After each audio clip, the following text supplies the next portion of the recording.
अस्सलाम वालेकुम नाजरीन, आप देख रहे हैं JN न्यूज़ और मैं हूं आपकी होस्ट रुबीना चौधरी।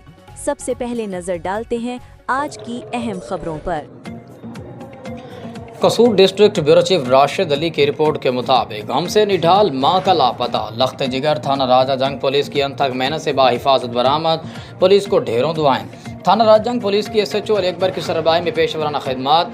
हमसे निढाल मां का गुज़श्ता रोज़ लापता होने वाले 10 साल लख्त जिगर पुलिस की अनथक मेहनत से बाहिफाजत बरामद। अहल खाना का बेटे की बाहिफाजत वापसी पर थाना राजा जंग कसूर पुलिस से इजहार तशक्कुर। राजा जंग के रिहायशी गुलाम अब्बास का 10 साल बेटा मुकद्दर अब्बास घर से निकला लेकिन वापस नहीं आया। थाना राजजंग पुलिस ने 1515 की इतला पर फौरी रिस्पॉन्ड किया और अगवा का मुकदमा दर्ज किया। थाना राजजंग पुलिस ने मसाजिद में ऐलान करवाए, बच्चे की तस्वीर सोशल मीडिया पर शेयर की और इलाके में सर्च ऑपरेशन किया। अल्हम्दुलिल्लाह पुलिस की अनथक मेहनत और पेशा वराना मुहारत से बच्चे को 24 घंटों में बाहिफाजत बाज़याब